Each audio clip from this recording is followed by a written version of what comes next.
Good morning, dear students. Welcome to online teaching classes from Vishwamanava Residential School, Sivara Guttinadu, Ainali Post.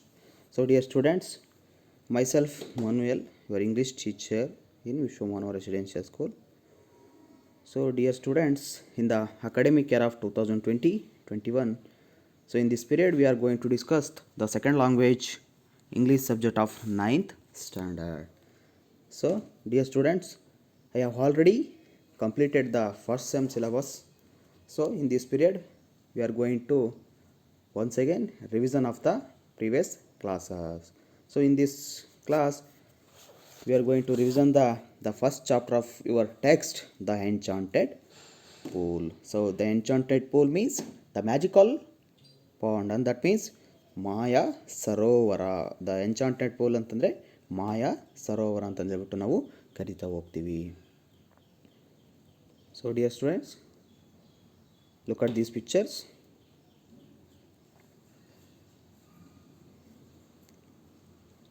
S, is the author of this lesson are this the enchanted pool story is retold by the C Rajagopalachari. ಯಾಕಂದರೆ ಇದು ಅವ್ರು ಬರೆದಿರೋವಂಥ ಕಥೆಯಲ್ಲ, ಇದು ಮಹಾಭಾರತದಲ್ಲಿರುವಂಥ ಕಥೆಯನ್ನು ಇವರು ಹೇಳ್ತಾ ಹೋಗಿದ್ದಾರೆ ನಮಗೆ. So first we are going to discuss about the author C Rajagopalachari. C means Chakravarti. Chakravarti Rajagopalachari was born on 10th December 1878 at Torapalli in the Madras Presidency. His father's name was Chakravarti Venkataryan, who was Munsif of Torapalli village. His mother's name was Singaramma. So dear students, C Rajagopalachari was born on 10th December. ಅಂದರೆ C Rajagopalachari ಅಥವಾ ಚಕ್ರವರ್ತಿ ರಾಜಗೋಪಾಲಾಚಾರಿ ಅವರು December 10, 1878ರಲ್ಲಿ ಏನು Madras presidency, that means Madras ಸಂಸ್ಥಾನ ಅಂತಂದೇಳ್ಬಿಟ್ಟು ಏನು ಸ್ವತಂತ್ರ ಪೂರ್ವದಲ್ಲಿ ಕರಿತಾ ಇದ್ರಲ್ವ, so ಆ ಮದ್ರಾಸ್ ಪ್ರೆಸಿಡೆನ್ಸಿಯಲ್ಲಿ ಮದ್ರಾಸ್ ಸಂಸ್ಥಾನದಲ್ಲಿ ಬರ್ತಿದ್ದಂಥ ಒಂದು ತೋರಪಳ್ಳಿ ಎಂಬಂಥ ಒಂದು ಸ್ಥಳದಲ್ಲಿ ಜನಿಸ್ತಾ ಹೋಗ್ತಾರೆ. ಇವರ ತಂದೆ ಹೆಸರು ಚಕ್ರವರ್ತಿ ವೆಂಕಟಾರಿಯನ್.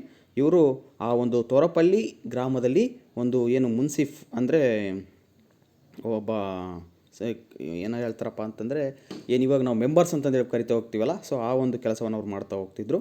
ಅವರ ತಾಯಿ ಹೆಸರು ಸಿಂಗಾರಮ್ಮ ಅಂತಂದು ಹೇಳ್ಬಿಟ್ಟು. So he was informally called Rajaji or C R. ಇವ್ರನ್ನ ಇನ್ನೊಂದು ಹೆಸರಿನಿಂದ ಸಹ ಕರಿತಾ ಇದ್ರು, ಅದೇನಪ್ಪ ಅಂತಂದರೆ ರಾಜಾಜಿ ಅಥವಾ ಶಾರ್ಟಾಗಿ C R. C R means Chakravarti Rajagopalachari. So he was an Indian lawyer. ಇವರು ವಕೀಲ ವೃತ್ತಿಯನ್ನು ತಮ್ಮ ಜೀವನದಲ್ಲಿ ಹಾರಿಸ್ಕೊಳ್ತಾ ಹೋಗ್ತಾರೆ. Then Indian independence novelist, politician, writer and leader of the Indian National Congress, who served as the last governor general of India. So, dear students, he is not only a lawyer, he is also served as one of the great politician and writer and leader of the Indian National Congress INC. ಅಂದರೆ ಇವರು ಕೇವಲ ವಕೀಲ ವೃತ್ತಿಯನ್ನು ಅಷ್ಟೇ ಮಾಡೋದಿಲ್ಲ, ಇವರು ಒಬ್ಬ great politician, ರಾಜಕಾರಣಿನೂ ಸಹ ಆಗಿದ್ದರು, ಹಾಗೆ ಒಬ್ಬ ಅತ್ಯುತ್ತಮವಾದಂಥ ಬರಹಗಾರರು ಸಹ ಆಗಿದ್ದರು. ಕೇವಲ ಅಷ್ಟೇ ಅಲ್ಲದೆ ಮತ್ತೊಂದು ಪ್ರಮುಖವಾದ ಹುದ್ದೆಯನ್ನು ಇವರು ತಮ್ಮ ಜೀವಿತಾವಧಿಯಲ್ಲಿ ನಿರ್ವಹಿಸ್ತಾ ಹೋಗ್ತಾರೆ. ಅದು ಯಾವುದಪ್ಪ ಅಂತಂದರೆ ಏನು ಇಂಡಿಯನ್ ನ್ಯಾಷನಲ್ ಕಾಂಗ್ರೆಸ್ನ ಒಬ್ಬ ಗವರ್ನರ್ ಜನರಲ್ ಆಗಿ ತಮ್ಮ ಕಾರ್ಯವನ್ನು ನಿರ್ವಹಿಸ್ತಾ ಹೋಗ್ತಾರೆ. Then he served as the chief minister or premier of the Madras presidency. ಕೇವಲ ಅಷ್ಟೇ ಅಲ್ಲ, ಅಷ್ಟಕ್ಕೆ ಮುಗಿಯೋದಿಲ್ಲ ಇವರ ಒಂದು ಕೆಲಸ ಕಾರ್ಯಗಳು. ಏನು ಮದ್ರಾಸ್ ಸಂಸ್ಥಾನದ ಒಬ್ಬ ಮುಖ್ಯಮಂತ್ರಿಗಳಾಗಿಯೂ ಸಹ ತಮ್ಮ ಕಾರ್ಯವನ್ನು ಜೀವಿತಾವಧಿಯಲ್ಲಿ ಇವರು ಕಳೀತಾ ಹೋಗ್ತಾರೆ. Then governor of West Bengal. ಅಷ್ಟೇ ಅಲ್ಲ, ಪಶ್ಚಿಮ ಬಂಗಾಳದ ಒಬ್ಬ ಗವರ್ನರ್ ಆಗಿ, ರಾಜ್ಯಪಾಲರಾಗಿಯೂ ಸಹ ಇವರು ಏನು ಮಾಡ್ತಾ ಹೋಗ್ತಾರೆ, ತಮ್ಮ ಕೆಲಸವನ್ನು ನಿರ್ವಹಿಸ್ತಾ ಹೋಗ್ತಾರೆ. Then he was also A minister for home affairs of the Indian union and chief minister of Madras state. ಆ ಎಲ್ಲ ಕೆಲಸಗಳೊಟ್ಟಿಗೆ ಸಹ ಇವರು ಹೋಮ್ ಅಫೇರ್ಸ್ ಅಂತಂದರೆ ಏನು ಗೃಹ ಖಾತೆ ಬರುತ್ತಲ್ಲ, ಆ ಒಂದು ಕೆಲಸವನ್ನು ಸಹ ಇವರು ತಮ್ಮ ಜೀವಿತಾವಧಿಯಲ್ಲಿ ಮಾಡಿರುವಂಥದ್ದನ್ನು ನಾವು ಕಾಣ್ತಾ ಹೋಗ್ಬೋದು. Then he was the founder of the Swatantra party and the first recipient of India's highest civilian award of the Bharat Ratna. ಕೇವಲ ಇವರು ಅಷ್ಟೆಲ್ಲ ಮಾಡಿದ್ದಷ್ಟೇ ಅಲ್ಲದೆ ಇವರು ಓನಾಗಿ ಒಂದು ಪಾರ್ಟಿಯನ್ನು ಕಟ್ತಾ ಹೋಗ್ತಾರೆ, ಅಥವಾ ಪಕ್ಷವನ್ನು ಕಟ್ತಾ ಹೋಗ್ತಾರೆ. ಆ ಪಕ್ಷದ ಹೆಸರು ಸ್ವತಂತ್ರ ಪಕ್ಷ, ಸ್ವತಂತ್ರ ಪಾರ್ಟಿ ಎನ್ನುವಂಥ ಒಂದು ಪಕ್ಷವನ್ನು ಕಟ್ತಾ ಹೋಗ್ತಾರೆ. ಸೊ ಇವರು ಮಾಡಿರುವಂತಹ ಜೀವಿತದಲ್ಲಿ ಮಾಡಿರುವಂಥ ಸಾಧನೆಗೋಸ್ಕರ ಇವರಿಗೆ ಏನಾಗುತ್ತಪ್ಪ ಅಂತಂದರೆ highest civilian award of India, ಅಂದರೆ ಭಾರತದಲ್ಲಿ ನೀಡುವಂತಹ ಒಂದು ಅತ್ಯುನ್ನತವಾದಂಥ ಪ್ರಶಸ್ತಿಯಾದಂಥ ಭಾರತ ರತ್ನ ಪ್ರಶಸ್ತಿಯನ್ನು ಇವರ ಸಾಧನೆಗೆ ಕೊಡ್ತಾ ಹೋಗಿರೋದನ್ನು ನಾವು ಕಾಣ್ತಾ ಹೋಗ್ಬೋದು. Then C Rajagopalachari was described by Gandhi as the keeper of my constituency. So ಇವರ ಒಂದು ಕೆಲಸ ಕಾರ್ಯಗಳನ್ನು ಗಾಂಧೀಜಿಯವರು ಸಹ ಏನಾಗ್ತಾ ಹೋಗ್ತಾರೆ, ಮೆಚ್ಚುಗೆ ವ್ಯಕ್ತಪಡಿಸ್ತಾ ಹೋಗ್ತಾರೆ ಅನ್ನುವಂಥದ್ದನ್ನು ನಾವು ಕಾಣ್ತಾ ಹೋಗ್ಬೋದು. So this information about the author. So dear students, observe these glossary words. I have already told about the glossary words in the previous classes. Once again I recalled. So these are all the glossary words came from this chapter. So these are also glossary words. Everyone observe carefully and write down your notes.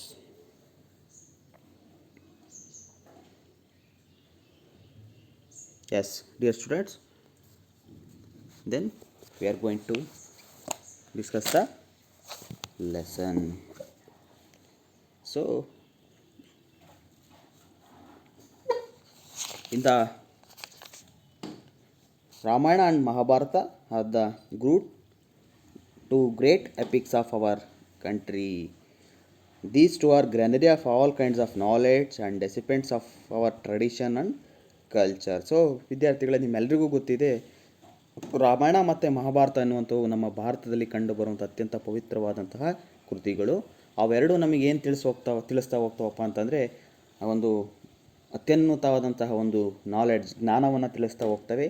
ಹಾಗೆ ನಮ್ಮ ಸಂಸ್ಕೃತಿಯನ್ನು, ನಮ್ಮ ಆಚಾರ ವಿಚಾರಗಳನ್ನು ಅವು ನಮಗೆ ತಿಳಿಸ್ತಾ ಹೋಗ್ತವೆ ಅನ್ನೋದನ್ನು ನಾವು ಅವೆರಡೂ ಕೃತಿಗಳಿಂದ ನಾವು ಕಾಣ್ತಾ ಹೋಗ್ಬೋದು. So in this text we are going to discuss about the Kauravas and Pandavas. So those are all came from the Mahabharata story. Yes, in the Mahabharata the Pandavas lost everything in the game of dice to the Kauravas and had to live in the forest for 12 years. ಅಂದರೆ ನಿಮಗೆಲ್ಲರಿಗೂ ಗೊತ್ತಿರುವಂಥ ವಿಚಾರ ಏನು, ಮಹಾಭಾರತದಲ್ಲಿ ಒಂದು ಶಕುನಿಯ ಕುತಂತ್ರದಿಂದ ಒಂದು ಪಗಡೆ ಆಟದಲ್ಲಿ ಪಾಂಡವರು ತಮ್ಮ ಎಲ್ಲ ರಾಜ್ಯವನ್ನು, ತಮ್ಮ ಎಲ್ಲ ಹಣವನ್ನು, ಸೈನಿಕ ಬಲವನ್ನು ಎಲ್ಲವನ್ನು ಕಳ್ಕೊಂಡು ಸುಮಾರು 12 ವರ್ಷಗಳ ಕಾಲ ವನವಾಸ ಮಾಡುವಂಥ ಒಂದು ಪರಿಸ್ಥಿತಿ ಬರುತ್ತೆ. ಆ ಒಂದು ಸಂದರ್ಭದಲ್ಲಿ ನಡೆದಿರುವಂಥ ಒಂದು ಘಟನೆಯನ್ನು ಇಲ್ಲಿ ಸಿ ರಾಜಗೋಪಾಲಾಚಾರಿ ಅವರು ನಮಗೆ ತಿಳಿಸ್ತಾ ಹೋಗಿದ್ದಾರೆ. So on that period they moved one place to another place for is safety and their daily needs. So ಆ ಒಂದು ಸಂದರ್ಭದಲ್ಲಿ ಅವರು ಏನು ತಮ್ಮ ಒಂದು ಪ್ರಾಣ ರಕ್ಷಣೆಗೋಸ್ಕರ, ಯಾಕಂದರೆ ಕಾಡಲ್ಲಿರೋದ್ರಿಂದ ತಮ್ಮ ಜೀವ ರಕ್ಷಣೆಗೋಸ್ಕರ ಮತ್ತು ತಮ್ಮ ದಿನನಿತ್ಯದ ಆಹಾರವನ್ನು ಹುಡುಕುತ್ತಾ ಒಂದು ಕಡೆಯಿಂದ ಮತ್ತೊಂದು ಕಡೆಗೆ ಪ್ರತಿದಿನ ಅವರು ಸಂಚರಿಸ್ತಾ ಇರೋದನ್ನು ನಾವು ಕಾಣ್ತಾ ಹೋಗ್ಬೋದು. So this story begins in the one day in the 12th year. ಈ ಒಂದು ಸ್ಟೋರಿ ನಮಗೆ ಅವರ ಒಂದು ವನವಾಸದ 12ನೇ ವರ್ಷದಲ್ಲಿ ಜರುಗುವಂಥ ಒಂದು ಘಟನೆಯನ್ನು ನಮಗಿಲ್ಲಿ ಹೇಳ್ತಾ ಹೋಗಿದ್ದಾರೆ. The enchanted pool means the magical pond created by Yama Dharmaraya.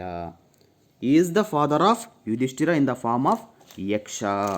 Yamadharmaraja wanted to test his son Dharmaraya to bless him, which will help the Pandavas their Agnatavasa. So ಅಂದರೆ ಏನಾಗುತ್ತಪ್ಪ ಅಂದರೆ ಈ ಒಂದು ಪಾಠದಲ್ಲಿ ಯಮ, ನಿಮಗೆ ಗೊತ್ತಿದೆ ಏನು, ಪಾಂಡವರೆಲ್ಲ ವರ ಪುತ್ರರು ಅಂತ ಹೇಳ್ಬಿಟ್ಟು ಕರಿತೀವಿ. ಅಂದರೆ ಒಂದೊಂದು ವರದಿಂದ ಹುಟ್ಟಿದಂಥವ್ರು. ಅದರಲ್ಲಿ ಯಮನ ವರದಿಂದ ಹುಟ್ಟಿರುವಂಥವ್ರು ಯಾರು, ಈ ಯುಧಿಷ್ಠಿರ ಅಥವಾ ಧರ್ಮರಾಯ ಅಂತ ಕರಿತಾ ಹೋಗ್ತಾರೆ. ಆ ಯಮ ತನ್ನ ಮಗನನ್ನು ಪರೀಕ್ಷೆ ಮಾಡೋದಕ್ಕೋಸ್ಕರ ಈ ಒಂದು ಪ್ರಸಂಗವನ್ನು ಆ ಪಾಂಡವರಿಗೆ ಇಲ್ಲಿ ಒಡ್ತಾ ಹೋಗ್ತಾನೆ. ಆ ಒಂದು ಸಂದರ್ಭದಲ್ಲಿ ನಡೆಯುವಂಥ ಒಂದು ಘಟನೆಯನ್ನು ನಮಗಿಲ್ಲಿ ಹೇಳ್ತಾ ಹೋಗಿದ್ದಾರೆ. ಅಷ್ಟೇ ಅಲ್ಲ, ಅವನು ಪರೀಕ್ಷೆಯನ್ನು ಮಾಡಿಬಿಟ್ಟು ಮುಂದಿನ ಅಜ್ಞಾತವಾಸಕ್ಕೋಸ್ಕರ ತಮ್ಮ ಮಕ್ಕಳಿಗೆ, ತನ್ನ ಮಗನಿಗೆ ಹಾಗೂ ಇನ್ನುಳಿದಂತಹ ಪಾಂಡವರಿಗೆ ಏನು ಶುಭ ಹಾರೈಕೆಗಳನ್ನು ತಿಳಿಸೋದಕ್ಕೋಸ್ಕರ ಅವನು ಅವ್ರನ್ನ ಪರೀಕ್ಷೆ ಮಾಡೋದಕ್ಕೆ ಅಂತ ಹೇಳ್ಬಿಟ್ಟು ಬಂದಿರ್ತಾನೆ. So dear students, the 5 of Pandavas brothers pursued a deer, but the deer evaded by Pandavas. They followed it, but it was in vain. It was summer afternoon. They were all tired and thirsty.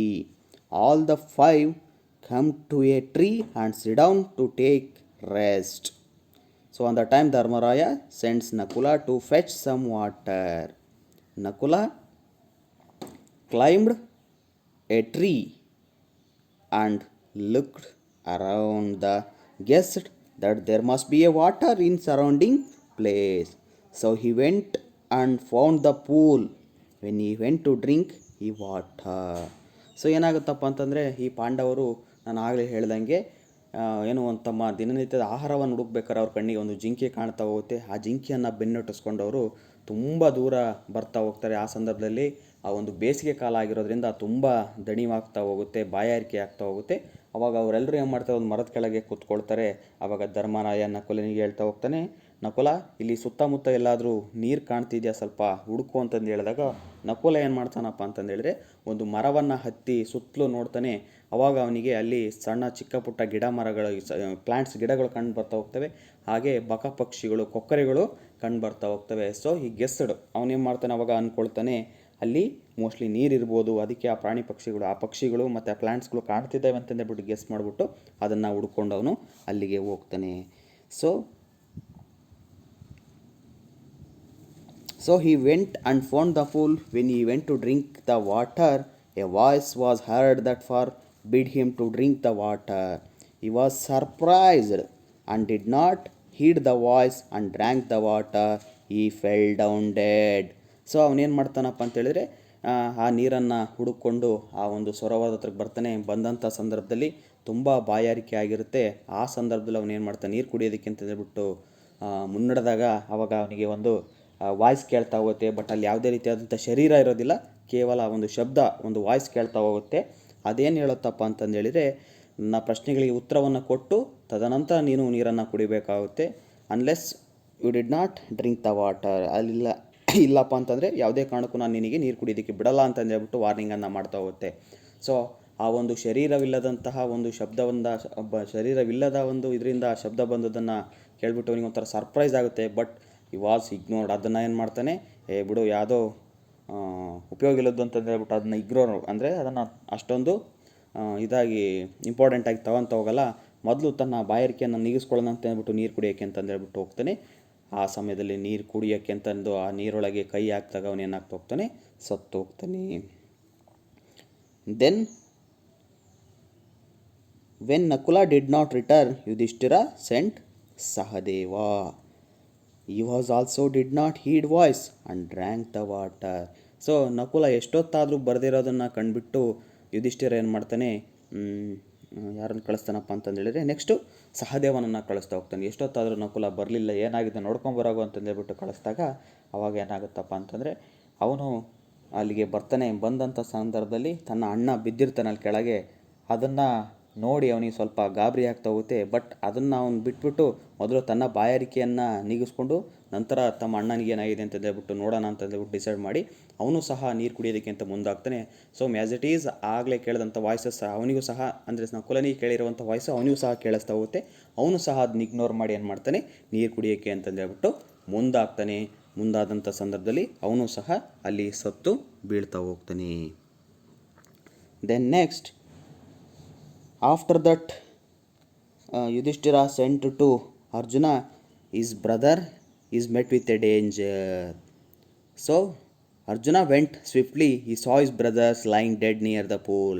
Heartbroken with grief, he wanted to avenge their deaths. However, he too was overwhelmed by a monstrous thirst which compelled him towards the fatal pool. So ತನ್ನ ಇಬ್ಬರು ತಮ್ಮಂದರು ಬರದೇ ಇರುವಂಥ ಒಂದು ಪ್ರಸಂಗವನ್ನು ಕಂಡುಬಿಟ್ಟು ಏನು ಮಾಡ್ತಾನೆ ಯುಧಿಷ್ಠಿರ, ಆ ಪಾಂಡವರಲ್ಲಿ ಪರಾಕ್ರಮಿಯಾಗಿರುವಂಥ ಅರ್ಜುನನ್ನು ಕಳಿಸ್ತಾ ಹೋಗ್ತಾನೆ. ನಿನ್ನ ತಮ್ಮಂದರಿಗೆ ಮೋಸ್ಟ್ಲಿ ಏನೋ ಡೇಂಜರ್ ಆಗಿದೆ, ಹೋಗ್ಬಿಟ್ಟು ಏನಾಗಿದೆ ನೋಡ್ಕೊಂಬರೋಕಂತ ಹೇಳ್ಬಿಟ್ಟು ಅರ್ಜುನನ ಕಳಿಸ್ತಾನೆ. ಅರ್ಜುನ ಸರೋವರದ ಬಳಿಗೆ ಬಂದಂಥ ಸಂದರ್ಭದಲ್ಲಿ ಅಲ್ಲಿ ನೋಡಿದಾಗ ಏನಾಗಿರುತ್ತೆ, ತನ್ನ ತಮ್ಮಂದ್ರಿಬ್ಬರು ಸತ್ತು ಬಿದ್ದಿರ್ತಾರೆ. ಅದನ್ನು ನೋಡಿದಾಗ ಅವನಿಗೆ ತುಂಬ ಒಂಥರ ಏನು ದುಃಖದ ಪರಿಸ್ಥಿತಿ, ಹಾರ್ಟ್ ಬ್ರೋಕನ್, ಅಂದರೆ ಒಂದು ಹೃದಯನೇ ಹೊಡೆದಂಥ ಒಂದು ಪ್ರಸಂಗ ಅವನಿಗೆ ಎದುರಾಗ್ತಾ ಹೋಗುತ್ತೆ. ಅವನಿಗೆ ಯಾಕಂದರೆ ಆಲ್ಮೋಸ್ಟು ಭೀಮ ಮತ್ತು ಅರ್ಜುನರಿಬ್ಬರು ಮುಂಗೋಪಿಗಳು. ಇವನು ಸಹ ತನ್ನ ತಮ್ಮಂದ್ರು ಸತ್ತು ಬಿದ್ದಿರೋದನ್ನು ನೋಡಿಬಿಟ್ಟು ತನ್ನ ತಮ್ಮಂದ್ರನ್ನ ಈ ಸ್ಥಿತಿ ತಂದಂಥವ್ರಿಗೆ ಅವರ ವಿರುದ್ಧ ನಾನು ಏನು ಮಾಡಬೇಕು, ರಿವೆಂಜನ್ನು ತೀರಿಸ್ಕೊಳ್ತೀನಿ ಅಂತಂದೇಳ್ಬಿಟ್ಟು ಮನಸ್ಸಲ್ಲೇ ಅಂದ್ಕೊಳ್ತಾ ಹೋಗ್ತಾನೆ. ಆದರೆ ಅವನಿಗೂ ಸಹ ಏನಾಗಿರುತ್ತಪ್ಪ ಅಂತಂದರೆ ತುಂಬ ದಣಿವಾಗಿರುತ್ತೆ, ಬಾಯಾರಿಕೆ ಆಗಿರುತ್ತೆ. ಫಸ್ಟು ನೀರು ಕುಡಿದ್ಬಿಟ್ಟು ಮುಂದಿನ ಕೆಲಸವನ್ನು ನೋಡೋಣ ಅಂತಂದೇಳ್ಬಿಟ್ಟು ಅವನು ಮುಂದಾಗ್ತಾ ಹೋಗ್ತಾನೆ.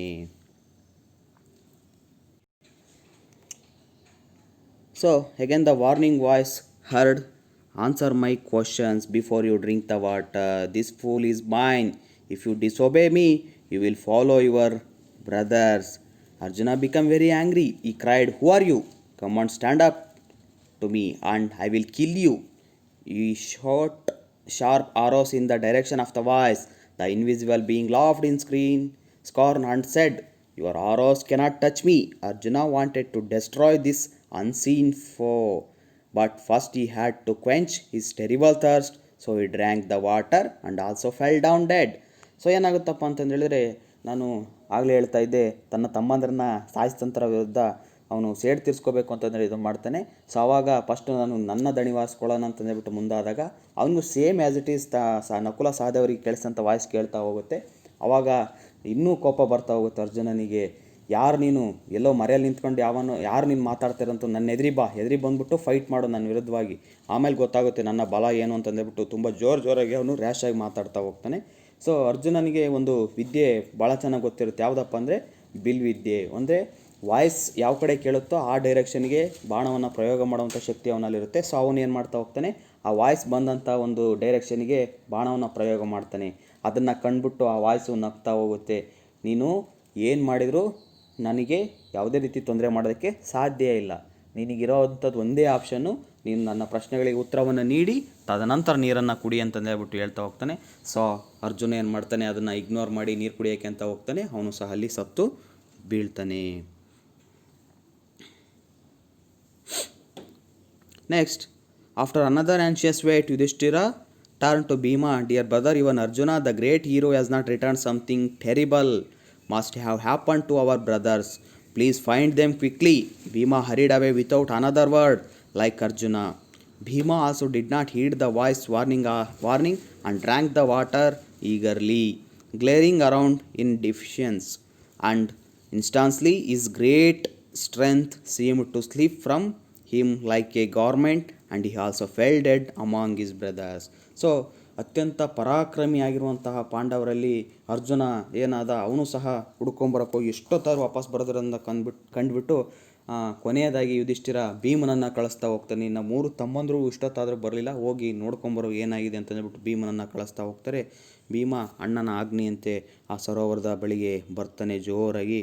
ಬಂದಂಥ ಸಂದರ್ಭದಲ್ಲಿ ತನ್ನ 3 ತಮ್ಮಂದರು ಅಲ್ಲಿ ಬಿದ್ದಿರುವಂಥದ್ದನ್ನು ಅವನು ನೋಡಿಬಿಟ್ಟು ಅವನಿಗೂ ಸಹ ತುಂಬ ಆಶ್ಚರ್ಯ ಆಗ್ತಾ ಹೋಗುತ್ತೆ. ಅವನಿಗೂ ಸಹ ತುಂಬ ದುಃಖ ಆಗುತ್ತೆ. ತನ್ನ ತಮ್ಮಂದ್ರನ್ನ ಕಳ್ಕೊಂಡಿದ್ದೀನಲ್ಲ ಅನ್ನುವಂಥ ದುಃಖ ಅವನಲ್ಲಿ ಹೆಚ್ಚಾಗಿ ಕಾಡ್ತಾ ಹೋಗುತ್ತೆ. ಮೊದಲೇ ಭೀಮ ಏನಪ್ಪ ಅಂದರೆ ಅತ್ಯಂತ ಮುಂಗೋಪಿ. ಯಾವುದೇ ವಿಚಾರವನ್ನು ಹಿಂದೆ ಮುಂದೆ ಯೋಚನೆ ಮಾಡುವಂಥ ಒಂದು ಶಕ್ತಿ ಕಡಿಮೆ ಇತ್ತು. ಯಾಕಂದರೆ ತಾನು ಬಲಶಾಲಿ ಅನ್ನುವಂಥ ಒಂದು ಅಹಂಕಾರವನ್ನು ಜಾಸ್ತಿ ಇರೋದ್ರಿಂದ ಅವನು ಸಹ ತನ್ನ ಅರ್ಜುನನ ರೀತಿಯಲ್ಲಿ ಅಲ್ಲಿ ಜೋರಾಗಿ ಬಾಯಿ ಮಾಡ್ತಾ ಹೋಗ್ತಾನೆ. ಯಾರು ನನ್ನ ತಮ್ಮಂದ್ರಿಗೆ ಈ ರೀತಿಯಾದಂತಹ ಒಂದು ಸ್ಥಿತಿಯನ್ನು ತಂದಂಥರು, ಬಾ ನನ್ನ ಎದುರಿ ಬಾ, ನಿನ್ನನ್ನು ತುಳಿದಾಕ್ಬಿಡ್ತೀನಿ, ಹಂಗೆ ಹಿಂಗೆ ಅಂತ ಅಂದ್ಬಿಟ್ಟು ಜೋರಾಗಿ ಬಾಯಿ ಮಾಡ್ತಾ ಹೋಗ್ತಾನೆ. ಸೊ ಅವನ ಯಾವುದೇ ಒಂದು ಮಾತಿಗೆ ಆ ವಾಯ್ಸು ಏನು ಮಾಡಲ್ಲ, ಕಿವಿ ಕೊಡೋದಿಲ್ಲ. ಆವಾಗ ಅವನಿಗೂ ಸಹ ಸುಸ್ತಾಗಿ ಅವನೇನು ಮಾಡ್ತಾ ಹೋಗ್ತಾನೆ, ನೀರನ್ನು ಕುಡಿಯೋದಕ್ಕೆ ಮುಂದಾಗ್ತಾನೆ. ಆ ನೀರನ್ನು ಕುಡಿಯೋದಕ್ಕೆ ಮುಂದಾದ ಸಂದರ್ಭದಲ್ಲಿ ಅವನು ಸಹ ಸತ್ತು ಹೋಗ್ತಾನೆ. Puzzled and worried that his brothers had not returned, Yudhishthira himself proceeded in the direction his brothers had taken. When he came near a pool, he saw his 4 brothers lying on the ground, to all appearances dead. He was shocked. He got into the pool to quench his thirst.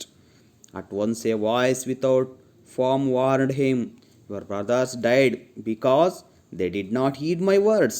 Do not follow them. Answer my questions first and then quench your thirst. This pool is mine. So at last Yudhishthira came to the pool. He saw his 4 brothers lying on the ground dead. He was shocked and wanted to quench his thirst, but a voice warned him not to drink the water. It asked him to first he should answer its questions because that pool belongs to it. So 4 ಜನ ತಮ್ಮಂದರು ಬರೆದಂಥ ಸಂದರ್ಭದಲ್ಲಿ ಕೊನೆಯದಾಗಿ ಅವನೇ ಆ ಸರೋವರದ ಬಳಿಗೆ ಬಂದಾಗ ಅಲ್ಲಿ ತನ್ನ 4 ಜನ ತಮ್ಮಂದರು ಸತ್ತು ಬಿದ್ದಿರುವಂಥದ್ದನ್ನು ನೋಡಿಬಿಟ್ಟು ಅವನಿಗೂ ಶಾಕ್ ಆಗ್ತಾ ಹೋಗುತ್ತೆ. ಮೊದಲು ತನ್ನ ಒಂದು ಬಾಯಾರಿಕೆಯನ್ನು ನೀಗಿಸ್ಕೊಳ್ಳೋದಕ್ಕೆ ಅಂತ ಹೇಳ್ಬಿಟ್ಟು ಅವನು ಮುಂದಾಗಿ ನೀರು ಕುಡಿಯೋಕ್ಕೆ ಅಂತ ಹೋಗ್ತಾನೆ. ಸೇಮ್ ವಾಯ್ಸ್ ಅವನಿಗೆ ಕೇಳ್ತಾ ಹೋಗುತ್ತೆ. ನೋಡು, ನಿನ್ನ 4 ಜನ ತಮ್ಮಂದರು ನನ್ನ ಒಂದು ಮಾತನ್ನು ಕೇಳ್ದಲೇ ಸತ್ತು ಬಿದ್ದಿದ್ದಾರೆ. ನೀನು ಅದೇ ತಪ್ಪನ್ನು ಮಾಡಬೇಡ. ಮೊದಲು ನನ್ನ ಪ್ರಶ್ನೆಗಳಿಗೆ ಉತ್ತರವನ್ನು ಕೊಡು, ತದನಂತರ ನೀನು ನೀರನ್ನು ಕುಡಿ. ಯಾಕಂದರೆ ಈ ಸರೋವರ ನಂದು, ನನ್ನ ಪರ್ಮಿಷನ್ ಇಲ್ಲದಲೇ ಯಾರೂ ನೀರನ್ನು ಕುಡಿಯುವಾಗಿಲ್ಲ ಅಂತ ಹೇಳ್ಬಿಟ್ಟು ಆ ವಾಯ್ಸು ಹೇಳ್ತಾ ಹೋಗುತ್ತೆ. Yudhishthira knew that these could be none other than the words of Yaksha and guessed what had happened to his brothers. He saw a possible way of redeeming the situation. He said to the bodiless voice, "Please ask your question." And the voice put questions rapidly, one after another. So Yudhishthira knew that it was none other than the Yaksha and guessed what had happened to his brothers. So he decided to answer the questions. ಅಂದರೆ ಇಲ್ಲಿ ತನ್ನ ತಮ್ಮಂದರು ಮಾಡಿರುವಂಥ ತಪ್ಪನ್ನು ಇಲ್ಲಿ ಯುಧಿಷ್ಠಿರ ಮಾಡ್ತಾ ಹೋಗಲ್ಲ, ಅವನಿಗೆ ಗೊತ್ತಾಗ್ತಾ ಹೋಗುತ್ತೆ ಇದು ಯಕ್ಷನ ಒಂದು ಪರೀಕ್ಷೆನೇ, ಈ ವಾಯ್ಸು ಯಕ್ಷಂದೇ ಅಂತ ಹೇಳ್ಬಿಟ್ಟು ಅವನು ಕಂಡಿಡಿದ್ಬಿಟ್ಟು, ಆಯಿತು ನಿನ್ನ ಪ್ರಶ್ನೆಗಳು ಏನು ಅನ್ನುವಂಥದ್ದು ಕೇಳ್ತಾ ಹೋಗೋ, ಎಲ್ಲ ಪ್ರಶ್ನೆಗಳಿಗೂ ನಾನು ಸಾಧ್ಯವಾದಷ್ಟು ಉತ್ತರ ಕೊಡ್ತೀನಿ ಅಂತ ಹೇಳ್ಬಿಟ್ಟು ಹೇಳ್ತಾ ಹೋಗ್ತಾನೆ. ಆವಾಗ ಯಕ್ಷ ಒಂದಾದ ಮೇಲೆ ಒಂದು ಪ್ರಶ್ನೆಗಳನ್ನು ಕೇಳೋದಕ್ಕೆ ಶುರು ಮಾಡ್ತಾ ಹೋಗ್ತಾನೆ. So dear students, this is the half story of the enchanted pool. ಅಂದರೆ ವಿದ್ಯಾರ್ಥಿಗಳೇ, ಇದು ದ ಎನ್ಚಾಂಟೆಡ್ ಪೂಲ್ನಲ್ಲಿ ಬರುವಂಥ ಒಂದು ಅರ್ಧ ಭಾಗ. ಇನ್ನೂ ಅರ್ಧ ಭಾಗವನ್ನು ನಾವು ಮುಂದಿನ ತರಗತಿಯಲ್ಲಿ ನೋಡ್ತಾ ಹೋಗೋಣ. I hope you are all understand the revision of the enchanted pool lesson. Let's continue in the next period. So thank you for watching this video dear students. Thank you so much.